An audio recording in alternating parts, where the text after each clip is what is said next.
হাসিনা জানিয়ে গেছে স্বামী মুদ্দিরকে এর নয়তো কোনো ঘুষ চাঁদা কিছু দেয় নেই, মিটার অন করিনি আল্লাহ রহমতে। আল্লাহ তাআলা তো আমাকে খুব শান্তিতে রাখছে। হ্যাঁ, আমরা এই সরকার যাওয়া আমরা খুব শান্তিতে আছি, আমার কোনো জ্বালা যন্ত্রণা নাই। আর এই হাসিনায় 15 বছর থাকতে বললে কোনখানে গাড়ি খারাপও করতে পারিনি। আইকে লাইসেন্সটাতে 2000 টাকাতে 3000 টাকাতে। এখন এই হাসিনা জানিয়ে হইতে গেছে এর নয়তো কোনখানে একটা ঘুষও দেয় নেই, চাঁদাও দেয় নেই, কোনো কিছু দেয় নেই। আন্দোলন করতে আছে ঠিকই, ইউনূস তত্ত্বাবধায়ক সরকার বা উপদেষ্টা সরকার হে যতদিন আছে হেবারে একটা সরকার আও, হেবারে তিতুমুখের বিশ্ববিদ্যালয় হ্যাঁ কাছে চাইবে, ডক্টর ইউনূসের কাছে চাই।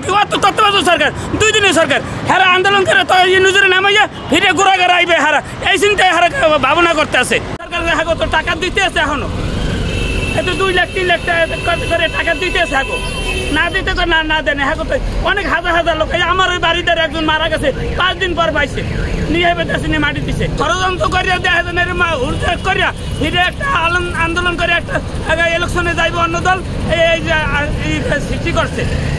কারণ আমরা নতুন ইলেকশন করুক, আমাকে ভোটার করে নতুন ইলেকশন আমরা শান্তিতে ভোট দিই। 15 বছর ধরে একটা ভোট দিতে পারি নাই, ভোট দিতে গেলেই তাই ভোট হয়ে গেছে যাওয়াল্লা, বা সিরিয়ালে ধরে এক সিরিয়াল আরেক সিরিয়ালে তাই ওই সিরিয়ালে যাও। আমরা এই 15 বছর ধরে একটা ভোট দিতে পারি না। নির্বাচন 5 মাস হোক 6 মাস হোক এবারে ভোটার করুক, নির্বাচন করিয়া এবার যে হয় হোক, এটা হাসিনা হোক খালেদা হোক ইচ্ছা হোক যে হয় হোক, আমরা এই 15 বছর ধরে ভোট দিতে পারি নাই।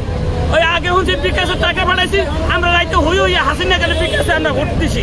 আগে তো হাসিনা থাকতে বলে এখানে ব্যাট ওখানে ব্যাট দিছি, চাঁদা দিছি।